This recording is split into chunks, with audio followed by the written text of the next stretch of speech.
Welcome back to the Deep Dive. Today, we're doing something a bit special. We're taking a real deep dive into that stack of notes and conversations you shared with us, all focused on one specific, really crucial topic: mastering English listening skills. That's right. Yeah, we spent some time going through all of that material, kind of sifting and sorting. And our mission for this deep dive is, well, it's to pull out the most practical, the truly effective strategies and insights we found in those notes Yeah. to help you become a more confident English listener and, as a direct result, a more confident speaker too. Because, let's be honest, sometimes wading through advice when you're learning a language, it can feel overwhelming, can't it? Oh, definitely. Information overload is real. So based on the material you sent in, we really want to cut right to what seems to be working, according to these practitioners. Okay. So diving into the notes, one point that just kept surfacing again and again, almost foundational, was the why. Like, why isn't just hearing English enough? Why is daily, focused listening seen as so essential? Well, what was fascinating there was how consistently the notes highlighted that daily listening. It isn't just passive background noise. It actively helps you internalize the natural flow and rhythm of English. Right, like capturing the music of the language. Exactly. That's a great way to put it. And the material stressed, it's key for training your brain to start thinking in English rather than constantly doing that translation step in your head. It bypasses that extra step, which honestly slows everything down. Yeah. And the connection that the sources drew between sort of listening volume and speaking fluency was incredibly strong. It was almost like a direct correlation. Really? Yeah. The more you listen, the more natural your speaking becomes. It's because you're building that internal model of, correct pronunciation, rhythm, structure, all of it. Okay, so understanding the why is definitely step one. Got it. Now, moving on from that, the notes spent a lot of time on the what. Specifically, what kind of materials did people find most effective? And there was a very clear principle running through this section. Oh, yeah. The absolute importance of choosing materials you genuinely enjoy. I mean, the feedback in the sources on this, it was pretty much unanimous. Right. If the topic isn't interesting to you personally, consistency is just, well, it's nearly impossible. Finding something you actually look forward to listening to was framed as totally non-negotiable. Totally agree. And the notes were just full of ideas on mixing it up, too. It wasn't about sticking to just one thing. No, variety was key. The material covered podcasts, videos, movies, TV shows. Sitcoms got a specific mention, didn't they? Did. Yeah, for everyday language and humor. Good call. Plus songs, audiobooks, even news broadcasts. A real mix. And another smart strategy that was highlighted was tailoring the material to your current level. Ah, yes. Crucial. Start with stuff you can mostly understand, build that confidence, then gradually push yourself with harder content. The Knife described it like leveling up in a game. Which is a great analogy. It helps prevent that really frustrating feeling of being completely lost, right? Exactly. So let's break down a few types the notes specifically pointed out. Podcasts seemed pretty popular. Yeah, favored for their often natural conversational style. Great for listening on the go, too. And, the flexibility to pause or rewind easily. And then videos, especially those with strong visuals. Oh, yeah, excellent tools because they help you connect the spoken words to images or actions. It just makes new vocabulary much easier to grasp through context. You see it, you hear it. Makes sense. And the value placed on real conversations was huge, wasn't it? Massive, whether that's listening to interviews or just casual talks or actually practicing with friends or online groups. Right. The sources really emphasize this is where you pick up the natural expressions, the slang, different accents, and crucially, learn to respond in real time. And news listening also came up. It did, particularly for exposing you to more formal language, keeping you updated on world events, and expanding vocabulary in specific areas like politics or business, depending on the news source. Yeah, the takeaway here felt like variety doesn't just stop you getting bored. It gives you that broad exposure, different vocabulary, different speaking styles, different contexts. Yeah. It makes your ear much more adaptable. Exactly. So, okay. Once you've picked your material based on enjoyment, level, variety, the sources then got into the real nitty-gritty. How do you actually engage with the sound to get the most benefit? Right. And they made a clear distinction here. Between active and passive listening? Yeah. There's passive listening, like, having English audio on in the background while you're doing chores or something, which is okay when you're busy. Sure, better than nothing. But the notes really championed active listening, where you're truly focused, trying to understand, Yeah. and they detailed some specific techniques for that active engagement. One that came up repeatedly, and it sounded quite intense but also kind of fun, was shadowing. Ah, yes, shadowing. The sources described it as trying to speak along at the same time as the original speaker, almost like you're their echo. The note said it feels challenging, but in a good way, like a fun challenge. Yeah. And practitioners found it rapidly improved their mouth's agility with English sounds, the rhythms. Right. It directly boosts pronunciation and confidence. It's like giving your mouth a proper workout. Exactly. Another simpler technique mentioned was just plain repeating, Good old repetition. taking difficult phrases or sentences and just saying them out loud multiple times Yeah. until they feel comfortable, natural. Yeah, this was noted for building muscle memory, which helps with both pronunciation and speaking speed, getting smoother, more fluent. The sources also offered a really practical tip for when things feel too fast, which happens a lot, right? Oh, all the time. You don't need to catch every single word. Such a relief to hear that. Focus on keywords and the main ideas. Just get the overall message.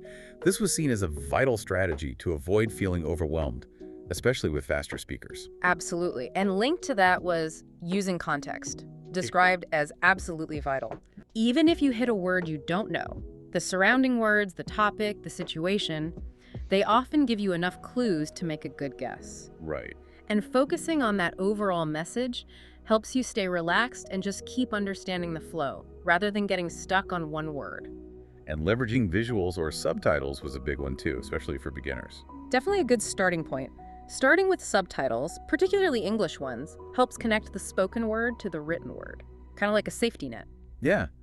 And then the notes suggested, challenging yourself by eventually trying content without subtitles. Taking the training wheels off. Exactly. And of course, visuals and videos always help with understanding. That almost goes without saying. Sure.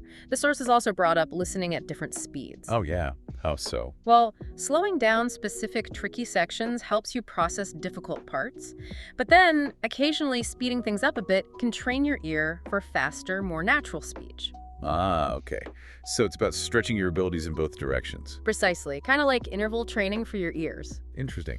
And paying attention to intonation, that came up too. Yes. Focusing on how the voice rises or falls, because that changes meaning, conveys emotion. It's not just the words. So important. And mimicking native speakers' intonation was highlighted as key to making your own English sound more natural. Absolutely. It adds that layer of authenticity. Taking notes was another common practical tip mentioned. Simple but effective. Jotting down important points, new words, maybe interesting phrases. It's not just a memory aid, right? The note said it also helps you notice recurring language patterns over time. Exactly. You start seeing how things fit together. And finally, a deceptively simple technique. Asking yourself questions as you listen. It sounds basic, but it really works. Just simple questions like, okay, what was that section about? Or who was talking and why? It keeps you actively engaged. Forces you to check your understanding. And it definitely helps you retain the information better. Keeps you focused. Okay, so we've got the why, the what, and a whole toolkit for the how. This brings up a really important question that the notes tackled head on. How do you actually integrate all this stuff, all these tips and techniques, into a busy, everyday life? Right. Because theory is one thing, practice is another. The sources were full of ideas on using English outside of that dedicated listening time. Like what? Simple things, really. Like talking to friends in English if you can, reading articles you like, watching shows, even just trying to think in English during the day. Ah, the internal monologue. Exactly. All of it was seen as reinforcing those listening skills and just making speaking feel more natural when you do it. And connecting listening practice directly to your existing hobbies was highlighted as particularly effective, wasn't it? Hugely effective, according to the notes. If you love cooking, find English cooking videos. If you're into sports, listen to English sports commentary. Right. It makes the practice fun, relevant, and you pick up specific vocabulary you actually care about naturally. Precisely. Practicing with real people was also stressed repeatedly. The human element. Yeah, whether that's native-speaking friends, language exchange partners, online conversation groups. The value of that real-time interaction and feedback was seen as immense. The notes even mentioned trying role-playing exercises, didn't they? They did, to practice specific scenarios, like ordering food or making a phone call. Good practical stuff. And here's a fun one from the sources. Don't underestimate talking to yourself. Yeah, that came up. It was described as a really low-pressure way to practice speaking and, crucially, listening to your own English. Which can be very revealing, helps build fluency without the anxiety of having an audience. True. Leveraging technology also featured prominently. Of course. The notes mentioned apps like LinkU, Audible, YouTube, tools that make daily practice just more accessible. Some offer features like slowing down audio, too, which ties back to that different speeds technique. Exactly. And using voice recordings of yourself was also seen as valuable, like having your own personal coach. Helps you spot pronunciation issues you might not otherwise notice and practice your fluency and rhythm. Makes sense.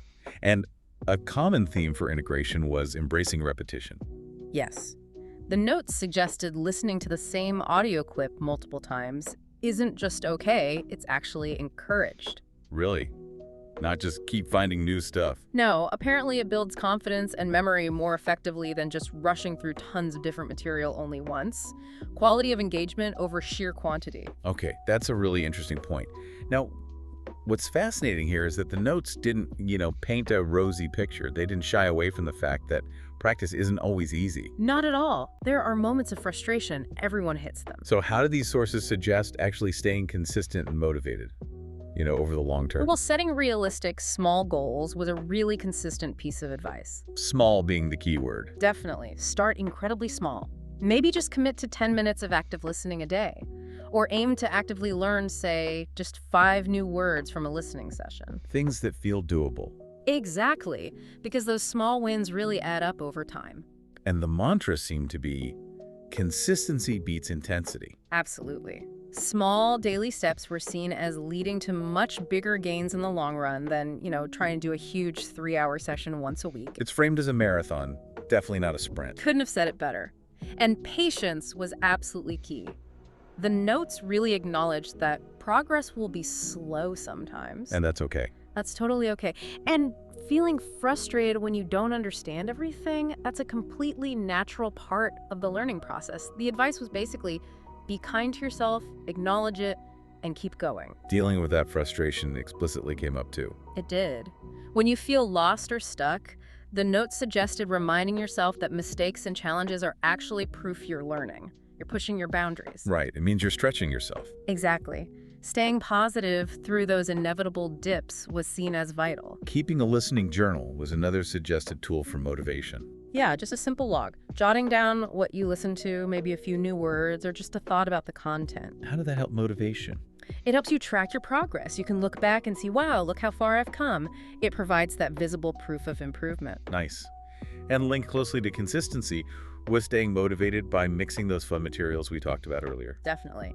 And actively celebrating your progress, no matter how tiny it feels. The notes warned that boredom is like the #1 enemy of motivation. Gotta keep it fresh. You do. Finally, for staying focused, practicing in short bursts, if that works better, was highly recommended. Instead of one long slog. Yeah. Even just 5 or 10 minutes, maybe multiple times a day, can keep your concentration higher than trying to power through one long, draining session where your focus just drops off. All right. Wow. We have truly taken a deep dive into the art and, I guess, the science of improving English listening skills, based entirely on this fantastic collection of notes and conversations you provided. We really covered a lot of ground, didn't we? We looked at the why, how it builds that sense of flow, trains your brain to think directly in English, and how it's really the bedrock for speaking fluency. And we explored that diverse range of materials, from podcasts and movies to real conversations and news, emphasizing enjoyment and variety. Then we unpacked how that whole toolkit of active techniques. Things like shadowing, repeating, using context, visuals, different speeds, paying attention to intonation, taking notes, asking yourself questions. Lots of practical tools there. Definitely. Yeah. And we really looked at the how to keep going, integrating practice into daily life, setting those small achievable goals, prioritizing consistency over intensity. Cultivating patience through the frustration, and importantly, keeping the practice fun and trackable. Couldn't summarize it better. And remember, as these sources highlighted so strongly, consistency and patience. They aren't just buzzwords, are they? They really are the keys that unlock fluency over time. They absolutely are. So, based on all these insights, pulled directly from the material you shared with us, here's maybe a final provocative thought for you listening to consider. Okay. If consistency is king, and connecting practice to enjoyment is so vital, what is one new type of English listening material specifically related to a hobby or interest you already have, something outside of just language learning, Right. that you could seek out and try listening to, maybe even today? Yeah. Think about making your next practice session something you genuinely look forward to.